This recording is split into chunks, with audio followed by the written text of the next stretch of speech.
Hello and welcome to FPL Game Week 24 team selection video. In this video, I'll go through what my team is looking like for the upcoming game week.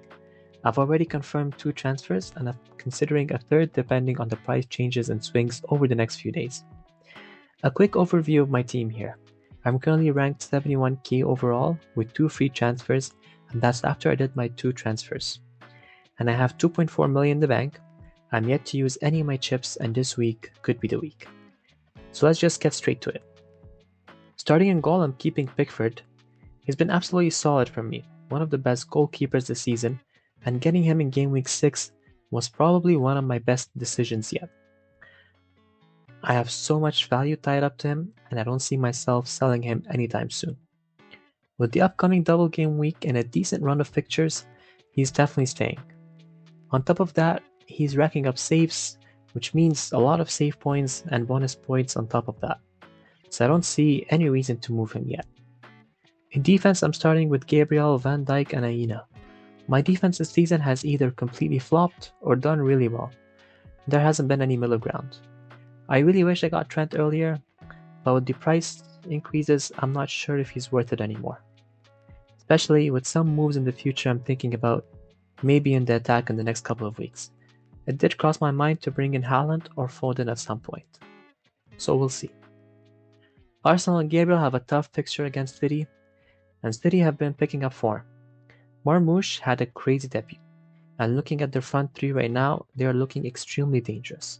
Arsenal will definitely struggle, but I'm keeping Gabriel because of his aerial threat. He's always up for set pieces and corners, and you never know when he'll get a goal or an assist. Last time he played against City, he scored, so I'm not going to bench him for now.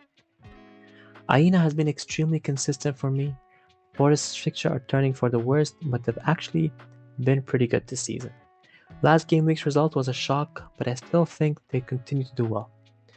Aina's stats aren't as good as Milenkovic, and his XGI is definitely much lower, but sometimes luck and form play a bigger role, and he's been getting the points when it matters. On my bench, I've got Anderson and Greaves. Anderson is just a solid centre back, but he doesn't get forward as much, so I'm not expecting goals or assists from him. I've mainly had him for those occasional clean sheets which were decent, but obviously not as good as Robinson. Greaves is my 5th defender and last on the bench. It's nice to see him back in Ipswich starting lineup and scoring last week, but that doesn't mean I'm ever going to start him over Gabriel, Van Dijk or Aina or even Anderson. I'll probably look to offload him for a Bournemouth defender soon to make way for a bench boost. Moving into midfield, and honestly, I'm really happy with it. I still have Palmer, and I still don't get why people are selling him. Maybe I sort of understand. Chelsea hasn't been great, and he's not getting into dangerous spots as much as before, but he's still one of the top players in the league, so for me, he's staying. I brought in Kluivert and Mbeumo for Gordon and Kulusevski. And now my debate is whether to start Kluivert or bench him for Ahmad. I know some people will ask if I'm benching him, why did I buy him in the first place? And all honestly, I am just thinking for a long term. Because after Bournemouth's next fixture against Liverpool, a lot of people will probably buy him after that great run of fixtures ahead. I just wanted to get ahead of the price rises. The reason I'm looking like this is all part of the plan where I will use the assistant managership. I want to have the best possible lineup without having to worry about price changes messing up any plans. And then I have Salah. Everyone literally has Salah. And at this point, the only question is whether you captain him or triple captain him. This week, I'm looking at triple captaining him, and I'll explain the reasoning in a bit. Up front, I've got Isak, Wood, and Gakpo.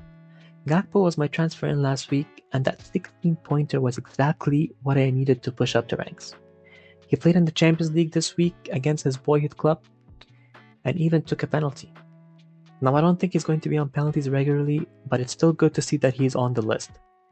He's also one of the best players to have going into the Liverpool double game week. Isak and Wood are both great for now.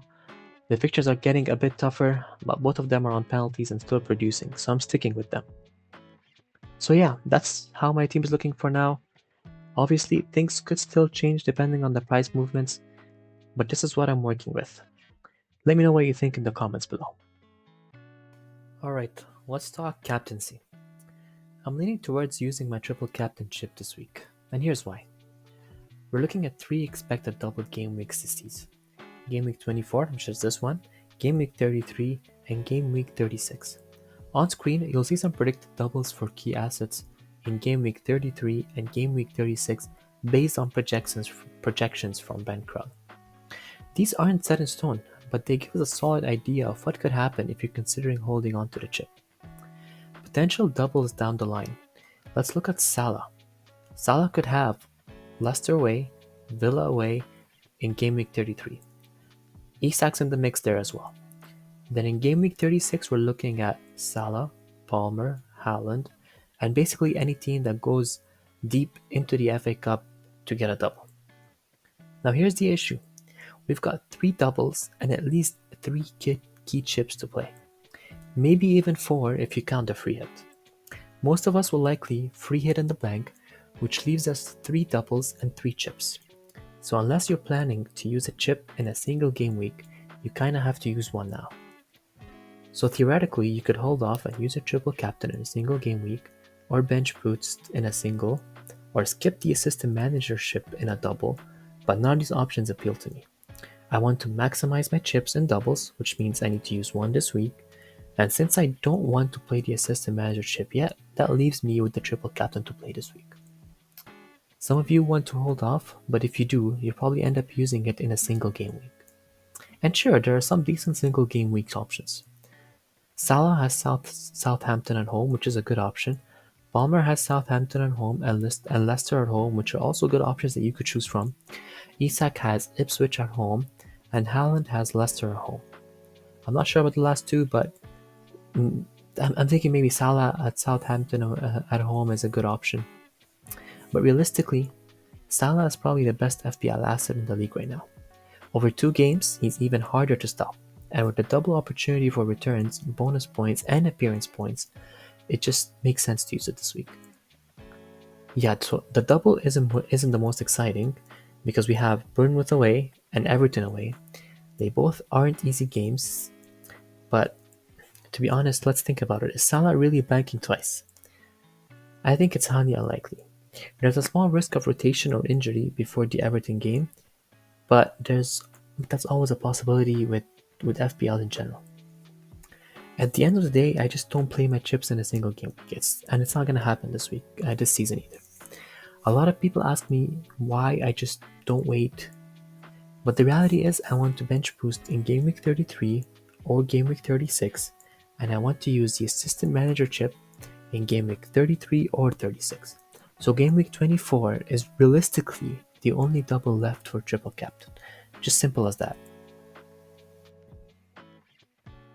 In this small segment, I'll tackle some key questions about the upcoming double game week and what to consider moving forward.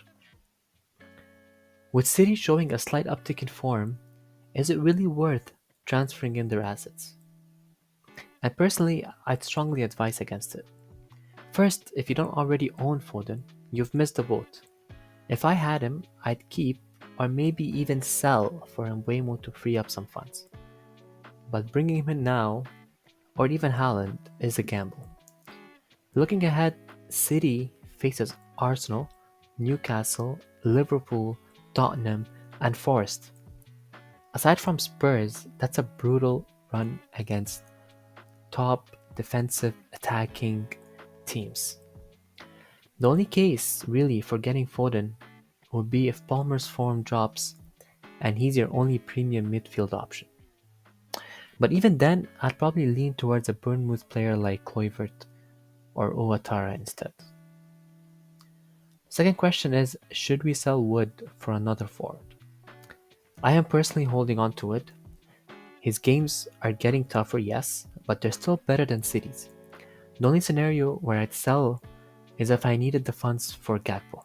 And thankfully, I was able to afford Gakpo and not sell Wood at the same time.